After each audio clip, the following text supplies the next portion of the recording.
Bonjour Aurélie. Bonjour Manuel. Dis-moi, tu es l'heureuse propriétaire de ce domaine absolument magnifique qu'est le Château de l'Atrie. Nous sommes dans l'Oise, Exact, région historique de tous les jolis mariages, on va dire.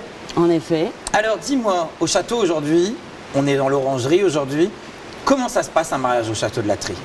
Alors, le château de l'Atrie, c'est déjà 6 hectares de prairies, d'espace, où sont disposés un château, 2 grandes orangeries, 2 orangeries de 250 mètres carrés qui peuvent accueillir jusqu'à 250 personnes.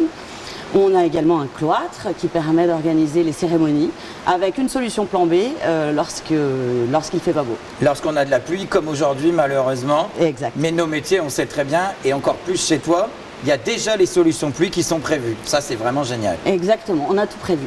Tu proposes donc ton lieu en exclusivité, ça veut dire quoi?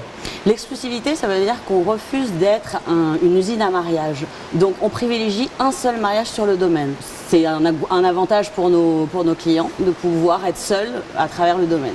Alors, tu as rénové très récemment, d'ailleurs là tu termines vraiment les travaux. On est sur la fin des travaux. Voilà, tu as repris l'activité depuis très peu, Oui. c'est ça? En effet, ça fait 1 an qu'on a racheté le domaine et on a créé 27 chambres. Donc ça, c'est la grosse nouveauté de cette année. J'ai vu aussi sur ton site internet le mode de fonctionnement du Château de l'Atrie. Vous proposez une liste de traiteurs référencés. Ça veut dire que je ne peux pas venir avec mon traiteur? En effet, on a voulu privilégier la qualité pour nos clients, donc pour nos mariés, d'avoir donc des traiteurs qui sont des traiteurs de qualité, des partenaires qui travaillent ici depuis longtemps, qui connaissent parfaitement le domaine. Donc c'est pratique pour nos clients puisqu'ils vont pouvoir choisir à travers 5 traiteurs des prestations différentes en termes de prix selon les confessions de chacun. Donc c'est plutôt une garantie de réussite plutôt qu'un frein. Exactement, c'est une garantie et pour eux et pour nous, puisqu'on a besoin au niveau de l'image de marque du château d'avoir des traiteurs de qualité. Très bien. Petite question vraiment organisation, parce que c'est ce qui concerne aujourd'hui quand même les sujets de notre vidéo. Combien de temps on doit prendre pour réserver par exemple un lieu comme le Château de l'Atrie à l'avance? Alors sur la haute saison, lorsque les mariés souhaitent entre le mois de mai jusqu'à septembre, il faut réserver entre 12 à 18 mois à l'avance. Ah oui, quand même. Ouais. 1 année et demie à l'avance Grosso pour avoir modo, le c'est Château ça. de l'Atrie. Ouais. Et aujourd'hui, toi, tu fais des mariages le vendredi, le samedi, le dimanche, parce que les mariages en semaine deviennent tendance. Exactement, donc on en a le vendredi, le samedi et le dimanche, et même en semaine lorsqu'il y a des ponts, ça nous permet d'avoir des mariages aussi en semaine. On se marie maintenant du 1er janvier au 31 décembre. Exactement. Alors, si on parle, on a réservé le Château de l'Atrie. Oui. Qu'est-ce que toi tu demandes en tant que propriétaire, ou en tout cas qu'est-ce qu'il faut surtout signer avec toi quand on réserve le lieu?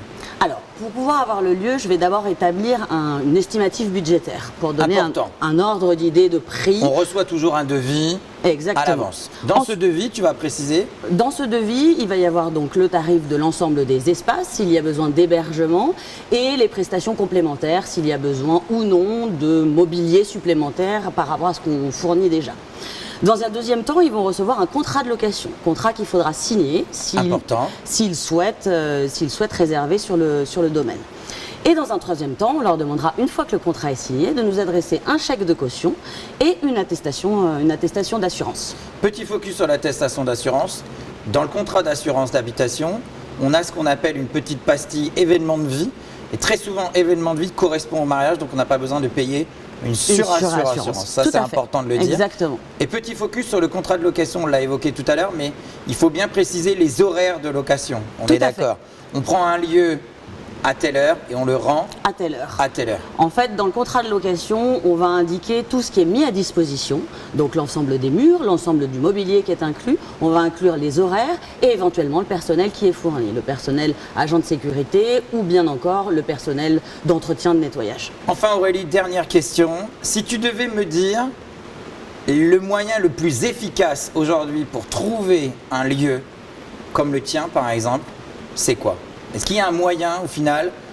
Alors, le moyen le plus efficace, on va pouvoir nous trouver via notre site internet, on va pouvoir nous trouver via des plateformes, on va pouvoir nous trouver grâce à du bouche à oreille, c'est la plupart de nos mariés nous trouvent comme ceci, dans des blogs ou bien encore au travers des réseaux sociaux où on peut trouver Facebook, Instagram et tous les sites sur lesquels on échange sur le sujet du mariage. Très bien, merci beaucoup en tout cas parce qu'on va vous retrouver dans plein de vidéos. Tu nous as gentiment ouvert les portes pour tourner plein de sujets. On te remercie beaucoup Aurélie, vraiment. Avec plaisir. Comment on fait pour réserver Château de la Trie? Important, donne-moi l'adresse de ton site internet. Alors, c'est www.château-de-la-trie.com. Donc on le répète, www.châteaudela-trie.com. Exactement. Merci beaucoup Aurélie et on se dit à très bientôt. À bientôt. Merci.